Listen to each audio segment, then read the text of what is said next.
मैं हूँ श्रद्धा और आप देख रहे हैं जागरण बिजनेस का डेली शो सोना चांदी आज। आज यानी गुरुवार को सोने और चांदी दोनों के दामों में तेजी से उछाल देखने के लिए मिला। कल यानी बुधवार की शाम में सोने और चांदी दोनों में गिरावट आई थी और आज बाजार खुलते ही सोने और चांदी में तेजी देखी गई है। जहां सोना 1,60,000 के आसपास बना हुआ है, वहीं चांदी 2,41,000 के आसपास आ गई है। यह उतार चढ़ाव का क्या कारण है? इन सभी सवालों का जवाब देने के लिए आज हमारे साथ जुड़े हैं आर्मनी के डायरेक्टर और कमोडिटी एक्सपर्ट तरुण सत्संगी जी। उनसे जानते हैं कि उनका इस पर क्या कहना है। नमस्कार सर, आपका बहुत बहुत स्वागत है हमारे शो में।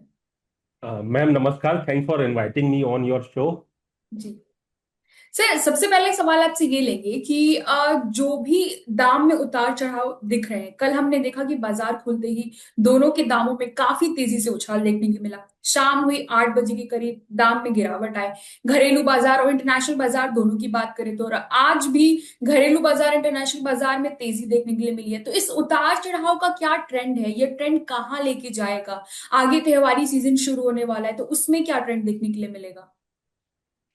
देखिए, एक चीज मैं कहना चाहूंगा, ये हफ्ता सोफार अगर हम डॉलर टर्म्स में बात करते हैं तो एक साइडवेज रेंज में सोना चांदी जा चुका है, क्योंकि हमने 3 हफ्ते से लगातार तेजी देखी थी।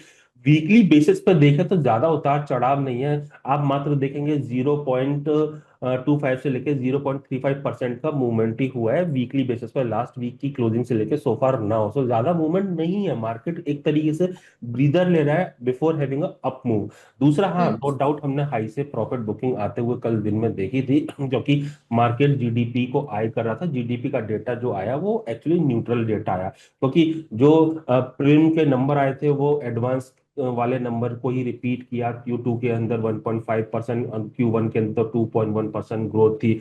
वहीं पीसीई की बात करें तो वो इंडेक्स की बात करें, इन लाइन विद एक्सपेक्टेशन रही 3.4%। कोर पीसीई प्राइस की बात करते हैं तो 4.4 था वो प्रीवियसली, वो अब घटकर आया। एग्जैक्टली हम्म। मैं आपको बताना चाहूंगा 3.6%, जबकि उम्मीद थी 3.4%। लेकिन फिर भी प्रीवियस से 0.8% की गिरावट आई। इसके बाद में देखिए, इवनिंग में गोल्ड सिल्वर थोड़ा संभलता हुआ आया। मार्केट में थोड़ा नॉइस है, न्यूज है कि हाँ, अभी पॉलिसी स्टांस चेंज कर देगा। अगर आप फेड के मॉनिटरी टूल को देखेंगे, बस मैं बताना चाहूंगा आपके चैनल के माध्यम से, स्टेटस हम्म। को की प्रोबेबिलिटी इस इवेंट के बाद में 63.3%। वहीं रेट हाइक की प्रोबेबिलिटी बाई 25 बेसिस पॉइंट 36.7% से बढ़कर 37.7%। मैंने आज तक अपने करियर के अंदर कभी भी नहीं देखा कि 40% की रेट हाइक की प्रोबेबिलिटी हो या कट की प्रोबेबिलिटी हो और फेड कर दे। 70 से ऊपर ही, फेड कभी सरप्राइज नहीं करता, मार्केट के साथ जाता है। और मैंने तो सेंट्रल बैंक की पॉलिसी को 100 साल से ज्यादा तक इवेलुएट किया है, अमेरिका की, तो मैंने वो 100 साल के अंदर कभी ऐसा नहीं देखा। तो उसके बाद में यही कारण है मार्केट में सपोर्ट नहीं करते, एक रेंज में जा चुका है। मैं बात करता हूँ गोल्ड की। गोल्ड का रेंज बना हुआ है 40, गोल्ड का जो रेंज बना हुआ है 4580 से लेकर 4730 का बना हुआ है। जब हम्म। तक 4580 एंड ऑन्स के नीचे प्राइस जाएंगे नहीं, सस्टेन नहीं करेंगे, there won't be a correction. अभी इन लेवल से देखिए, रिपीटेटिवली लास्ट 2 डेज के अंदर हमने बाइंग आते हुए देखी है। 4620, 4615, 4605, 4590। तो ऑल टुगेदर ये बाइंग जोन बन चुके हैं इंट्राडे के हिसाब से, शॉर्ट टर्म के हिसाब से। जब तक हम्म। 4580 के ऊपर है, मार्केट रेंज में रहेगा, लेकिन 4730 के ऊपर चलना जरूरी है। 4730 के ऊपर इस हफ्ते नहीं तो अगले हफ्ते चलेगा जरूर। एक चीज और मैं आपको बताना चाहूंगा आपके चैनल के माध्यम से, the moment we will have a closing beyond 4730 on a weekly basis, gold का हम्म। जो टॉप गियर है ना, वो सुपर टॉप गियर हो जाएगा तेजी में और एक्सेलरेशन आते हुए देखेंगे। भारतीय बाजारों के अंदर इंटरनेशनल मार्केट जहां साइडवेज था या ग्रेजुअली बढ़ रहा था, इवनिंग में भारतीय बाजारों के अंदर हमने करेक्शन आता हुआ देखा, नो डाउट, जैसा आपने कहा। उसके पीछे था rumour, there is a talk in the market कि सरकार इंपोर्ट ड्यूटी गोल्ड सिल्वर पर घटा सकती है। और ये हम्म। न्यूज मनी कंट्रोल पर भी आई है। लेकिन एक चीज मेरे को ये समझ में नहीं आता, अभी मई 13 को आपने 6 से 15% किया। प्राइस उस समय भी 5 से 9 6% बढ़े थे, 9% एक बार का इम्पैक्ट नहीं आया था। एंड अभी देखिए, शुगर इंपोर्ट करना पड़ रहा है, 100% ड्यूटी उस पर हटा दी रॉ शुगर पर, जबकि हटानी चाहिए थी रिफाइंड शुगर पर, क्योंकि इमीडिएट फेस्टिविटीज डिमांड मीट करने के लिए वो चाहिए।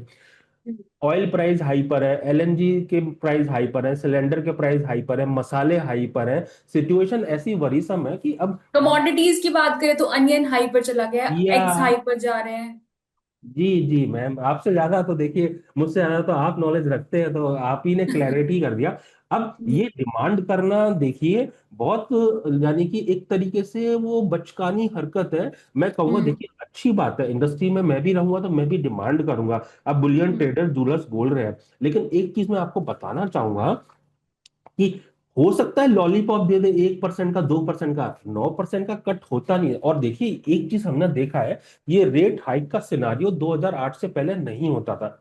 2009 में क्या हुआ एग्जैक्टली, एक्स्ट्राऑर्डिनरी सिचुएशन आई श्री मनमोहन सिंह जी के कार्यकाल के अंदर, और उस समय देखा कि ऑयल के प्राइस 150 था, aviation sector was not performing, आपके दाल तिलहन सब महंगे हो रखे थे। तो उन्होंने क्या किया, टू उस समय उन्होंने जो अननेसेसरी आइटम्स थे उन पर ड्यूटी बढ़ाई।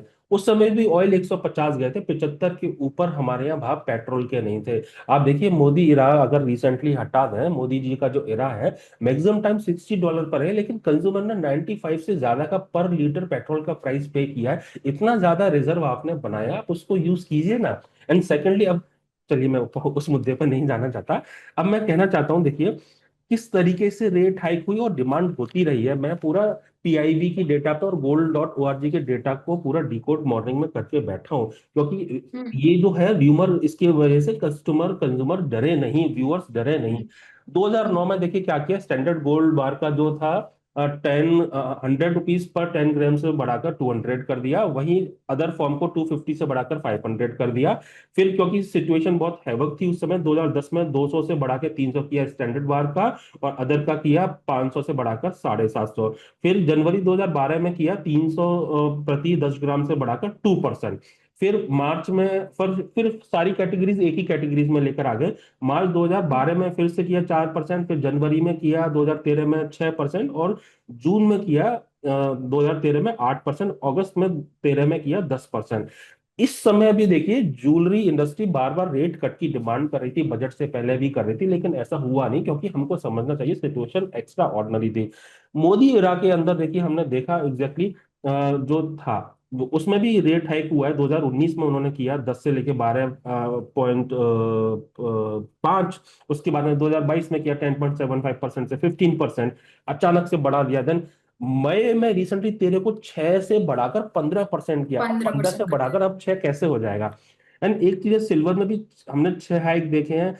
जुलाई 2009, मार्च 2010, उसके बाद में जनवरी 2012, अगस्त 2013, और 13 में 6 से 10 कर दी थी। उसके बाद में फरवरी 23 में है ना, मोदी बढ़ाकर किया 10.75 से बढ़ाकर 15%, एंड बीच में फिर से कट किया था, उसके बाद में फिर से बढ़ाया गया 6 से 15%। अभी देखिए 2021 में एक बार ड्यूटी कट की थी मोदी गवर्नमेंट ने, 12.5 से घटाकर 10.75%। दैट इज लाइक जेन्यून लगता था। फिर जुलाई 2024 के अंदर शार्पली बिफोर इलेक्शन उन्होंने क्या किया, 15 से 6% कर दिया। आप देखेंगे इलेक्शन जून में हुआ था, मई में इन्होंने कट कर दिया।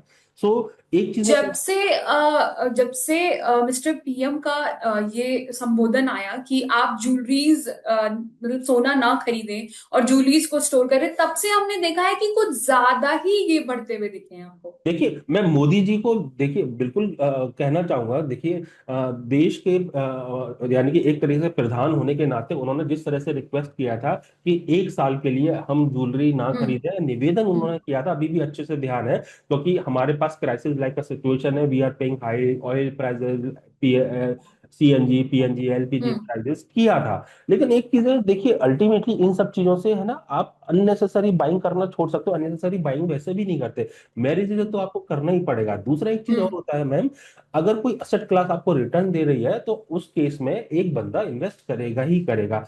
वही मैं कहना चाहता हूँ, क्या मोदी जी के रिक्वेस्ट के बाद में अब उनकी सरकार कट कर सकती है? किस तरीके का, यानी कल अचानक से न्यूज आ गया और मार्केट में करेक्शन देखने को मिला, जो कि ये नहीं होना चाहिए था। मई 13 में देखिए 6 से 15 बिक किया, और सिचुएशन अभी तक चेंज नहीं हुई है। ये सारा का सारा मेरा सोर्स है pib.gov.in और gold.org, इस पर आपको ये सारा डेटा मिल सकता है। अभी देखिए अभी भी गवर्नमेंट बॉडी कह रही है, वो इवेल्युएट कर रहे हैं कि हायर टैक्स बर्डन की वजह से क्या एनकरेज हो रहा है अनऑफिशियल चैनल से इंपोर्ट। अभी उन्होंने ऐसा कुछ पुख्ता रिपोर्ट नहीं दिया है, साथ में कोई डिसीजन भी नहीं लिया है। और एग्जैक्टली exactly ये ज्वेलरी एसोसिएशन का कहना कि 15 से 6% हो जाए, मैं कहता हूं ऐसा पॉसिबल नहीं हो सकता।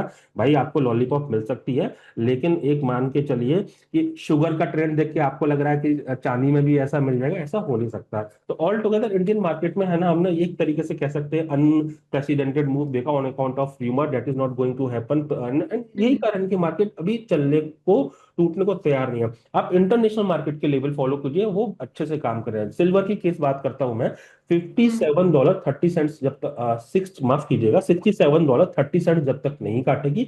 रेंज हम्म। पूरे हफ्ते का जो बना हुआ है सो फार नाउ, $67.30 से लेकर $70.30। आज भी और कल भी देखिए ये लेवल आए थे, उससे हमने $2 ओवर 2% का तेजी भी आते हुए देखा है। जब तक $67.30 नहीं काटेगी, silver is a buy. And the moment $70.30 के ऊपर जाएगी, तो सिल्वर के अंदर हम 71.60 तक प्राइस आते हुए देखेंगे। मार्केट पूरा क्लियर है, डॉलर अभी फिर से गिरने की तैयारी कर रहा है। By the rumour cell the news होता है, तो देखिए सैंक्शन से पहले ऑयल जो रेजिस्टेंस पे या हाई पर था, वो ऑयल भी काफी हद तक टूट चुके हैं। That is also respiting factor and giving very boost to the gold and silver prices. So all together I see, जब तक रेस्पेक्टिव जो मैंने इंटरनेशनल मार्केट के सपोर्ट बोले वो नहीं करते, मार्केट के अंदर मंदा नहीं है।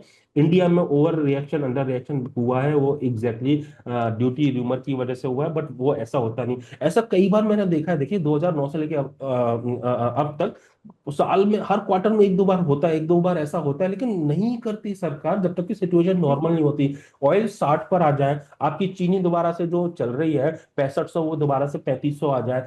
मसाला जो टर्मरिक होती थी 10,000, 8,000, 5,000, 3 साल पहले 5,000 होती थी, अभी 20,000 के ऊपर है, वो 10,000 तो आ जाए। धनिया जो होता था 6500, अभी 16,000 है, वो कम से कम थोड़ा तो नीचे आए। एंड कॉटन देखिए अभी कितना ऊपर हो चुका है, ऑलमोस्ट डबल हो चुका है। अब बारी है किसकी बिल्कुल। बढ़ने की, जीरा जो 20,000 पे बैठा हुआ है। जैसे ही रेनी सीजन में डिमांड नहीं होती है, बिकॉज मॉइस्चर लग जाता है, रेनी सीजन ओवर होगा, हम्म। नया क्रॉप मार्च में आएगा, तो जीरा में भी देखिए क्या धमाका आएगा। तो all together situation agri front पर, फूड फ्रंट पर is not good, and that is not going to happen at all ma'am. ये मेरा मानना है, बाकी देखिए सरकार कैन डू एनीथिंग, प्रधान जी कुछ भी कर सकते हैं, बट मेरा मानना है कि एज ए इकोनॉमिस्ट मैं मानता हूँ कि ये डुएबल नहीं है। अपनी इकोनॉमी की कंडीशन जो है वो ये सपोर्ट और सर्वाइव इस नहीं नहीं कर कर पाएंगे सकती। बिल्कुल। या और अगर टारगेट प्राइस की बात करें गोल्ड और सिल्वर का, तो वो क्या रहेगा और ट्रेडर्स किस रणनीति के साथ आगे जाके ट्रेड कर सकते हैं? देखिए सेफर साइड के लिए मैं थोड़ा सा रेंज रिवाइज करना चाहूंगा। जो भी है नॉइस उस रेंज के अंदर ही ढल जाएगी, एंड जो किल्लत है वो निकल जाएगी, और एग्जैक्टली ओरिजिनल मार्केट जो ट्रेंड अप है मार्केट का उसके हिसाब से चलेगा। क्योंकि मैंने अभी तक इंटरनेशनल मार्केट की बात करी, भारतीय बाजार हम्म। में 1,55,000 से लेकर 1,65,000 का रेंज है। 1,55,000 नहीं काटेगा, उसके आसपास से बाइंग देखने को मिलेगी। एक लाख पैंसठ हम्म। हजार के लिए उस जो कि इस हफ्ते हमने देखा भी है, उसके बाद में बिल्कुल। 1,70,000 भी देखने को मिलेगा। चांदी की बात कर लेते हैं तो 2,35,000 से लेकर 2,50,000 का रेंज है। 2,35,000 नहीं काटेगी तो उसके आसपास से बाइंग देखने को मिलेगी, दो लाख हम्म। पचास हजार के लिए। चांदी देखिए, अब मैं कहूंगा जब तक 2,27,400 के नीचे जब तक डेली बेसिस पे क्लोज नहीं देगी, कोई भी नॉइस आएगी वो एक्चुअली इसको नहीं काट पाएगी। सेम वे में सोने के केस में मैं कहना चाहूंगा 1,51,000 के नीचे जब तक नहीं है, कोई मेजर मंदा नहीं है। एंड ये दो लेवल आप याद रखिए इंडिया के। इंटरनेशनल मार्केट में मैं ट्रेंड रिवर्सल पॉइंट दे देता हूं, क्योंकि जो लॉन्ग टर्म इन्वेस्टर है या जो स्विंग ट्रेडर्स है, उनको पता होना चाहिए कि नॉइस में अपने को ट्रैप नहीं होने का है, और अपने को कैसे मार्केट में इंटैक्ट रहना है ओरिजिनल डायरेक्शन में। हम्म। $42.90 एंड ऑन कॉमेक्स स्पॉट का लेवल है, जब तक इसके नीचे डेली बेसिस पे क्लोजिंग प्राइस नहीं देंगे, जो 5 की तेजी देखी है वो जारी रहेगी, और वो लंबे समय तक जारी रहेगी। सिल्वर के केस में भी जब तक कि मैं एक बार देख लेता हूँ, मैं एक्चुअली डिफरेंट पोर्टल पे बोलता हूँ, मैं नहीं चाहता कि गलत लेवल मैं अपने व्यूअर्स को दे दूं। $61 के नीचे जब तक चांदी डेली बेसिस पे क्लोज नहीं देगी और सस्टेन नहीं हम्म। करेगी, तब तक चांदी के अंदर कोई मेजर गिरावट नहीं आएगी। एंड एक चीज और मैं बताना चाहूंगा, Q3 के नंबर जीडीपी के वीकर आएंगे, 1% से भी नीचे का ग्रोथ आएगा अमेरिका का। साथ में इन्फ्लेशन, पीसीई भी कम होती हुई नजर आई, 2 महीने हमने ऑलरेडी देख लिए हैं। तो ऑल टुगेदर Q3 के जो जीडीपी के नंबर या पीसीई इन्फ्लेशन के नंबर में आएंगे, अक्टूबर एंड के ऑनवर्ड से अक्टूबर नवंबर दिसंबर में आएंगे, वो सॉफ्टवेयर हम्म। आएंगे। That is why I am saying कि fourth quarter of this year will be rosy days for gold and silver, and for those who have position in the gold and silver, and उस समय हम देखेंगे gold silver में एक तरफा और तेजी आते हुए, एंड मे बी $100 क्रॉस करने के बाद में 125-150 डॉलर चांदी देखे, और भारतीय बाजार में चांदी 2,80,000, 3 लाख, 3,50,000 तक देखने को मिले, बीच में 3,25 भी आ सकती है, और ये लेवल ना भी आए तो Q1 नेक्स्ट ईयर के अंदर देखने को मिल सकते हैं। कॉमेक्स की बात करता हूं तो मुझे ऐसा लगता है शॉर्ट टर्म में $5,000, उसके बाद में 5400 से लेकर 5620 तक आ सकता है। 5620 का रिकॉर्ड हाई मे भी ईयर एंड में या नेक्स्ट ईयर में कटने की तैयारी करेगा। भारतीय बाजार जी के अंदर देखिए 1,80,000, उसके बाद में इस साल के अंत तक या अगली साल के स्टार्टिंग में 2 लाख क्रॉस करते हुए नजर आएगा जी। जी, जैसे आपने 2 लाख की बात की तो ये बहुत ये खबरें सामने आ रही हैं कि दिवाली के वक्त सोना 2 लाख पार कर चुका होगा। तो क्या ये सही है? क्या ये जो आपके अनुमान है उस हिसाब से इस बात का दावा हम भी कर सकते हैं? देखिए मैं बहुत कमजोर एनालिस्ट हूं, मैं पंटर नहीं हूं, मेरे को नहीं आता कि किस समय तक कितना भाव आ जाएगा, लेकिन जी पॉसिबिलिटी से मैं वर्क करता हूं। अगर आपके यहाँ दिवाली तक आ जाएगा, आ भी सकता है, नहीं भी आ सकता, मेरे को इतना ज्ञान है नहीं, लेकिन मैं ये जी। मान के चलता हूं कि probably 2 lakh by year and और Q1 ऑफ नेक्स्ट ईयर के अंदर आ जाएगा। लेकिन मैं आपको ये बोल दूं कि रक्षाबंधन पे ऐसा होगा, अक्षय तृतीया पे ऐसा होगा, धनतेरस पर हम्म। ऐसा होगा, दिवाली पर ऐसा होगा, ना तो मैं एस्ट्रोलॉजर हूँ, ना मैं न्यूमरोलॉजिस्ट फेयर हूँ। Fair fair fair. Technical fundamental sentiment के अंदर ऐसे कोई भी चीज नहीं है कि आपको है ना टाइम स्पेसिफिक कोई प्राइस टारगेट बता दे। बिल्कुल बिल्कुल, फ्लक्चुएशन का कोई भी अनुमान नहीं लगा सकता है, कभी भी दाम ऊपर नीचे हो सकते हैं। अगर आपका अनुमान है कि 1,70 1,80 पर पहुंच जाएगा, वो कब 1,50 पे आ जाएगा इस बात का पता नहीं और चलेगा। एक बात तय, मैम, दिवाली तक अभी जो प्राइस है इससे ऊपर तो प्राइस होंगे, इससे नीचे प्राइस नहीं होंगे, ये मैं कह सकता जी। हूँ। और जो आपका कहना था कि सिल्वर अब सेफ हेवन बनते जा रहा है, इस बात को मैं आज भी पकड़ कर बैठी हूँ। तो क्या सिल्वर में अभी भी आपका वही दावा है कि सिल्वर आगे जाके बहुत अच्छे से काम करने वाला है? FD की तरह रख दीजिए 10 15 20 साल, और आप देखिए सिल्वर क्या करता है कमाल। जी। मतलब आप बहुत कंठस्थ है उस पे कि सिल्वर आगे जाके निवेशकों के लिए बहुत अच्छे से काम करने वाला हाँ है। जी। अगर लैपटॉप का यूज बंद हो जाता है, इलेक्ट्रिक व्हीकल का यूज बंद हो जाता है, मोबाइल का यूज बंद हो जाता है, ठीक है जी, तो मैं मानता हूँ कि सिल्वर फिर से है ना वो बिल- 43 साल की रेंज में चली जाएगी। अगर ऐसा नहीं हम्म। होता तो मुझे कोई रीजन समझ में नहीं आता कि सिल्वर में गिरावट आ।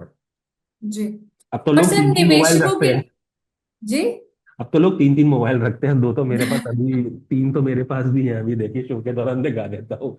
तो आप सोच सकते हैं कि आम आदमी 2 से 3 मोबाइल रखता है, एक भी नहीं होता था कभी किसी के पास, आप कैसे भूल सकते हैं इसको। बिल्कुल सही बात है, सही। और एक मोबाइल का ही दाम 1 लाख के ऊपर होता है, तो 3 मोबाइल के दाम को मिला के अगर सोचे तो फिर क्या होगा? मैं दाम की बात ही नहीं कर रहा, मैं बात कर रहा हूँ मल्टीपल। मैं समझ रही हूँ, मैं समझ रही हूँ आप किस बारे में बात कर रहे हैं। और मैं एक सवाल और आपसे पूछना चाहूंगी कि निवेशक और ट्रेडर्स दोनों के लिए एक ऐसी टिप जो उनके काम आएगी, इंट्राडे ट्रेडर्स जो आज ट्रेडिंग कर रहे हैं उनके लिए क्या चीज ठीक रहेगी?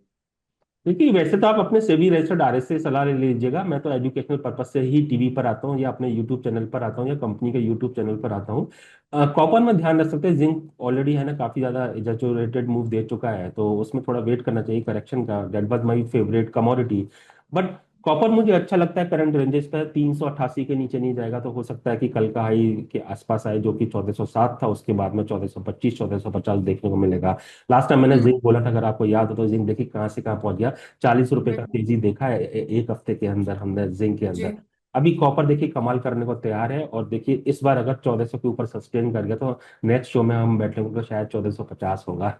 ठीक है सर, धन्यवाद हमारे साथ जुड़ने के लिए, हमारे दर्शकों को इतनी सारी जानकारी देने के लिए आपका बहुत बहुत धन्यवाद। Thank you ma'am, thank you for inviting me.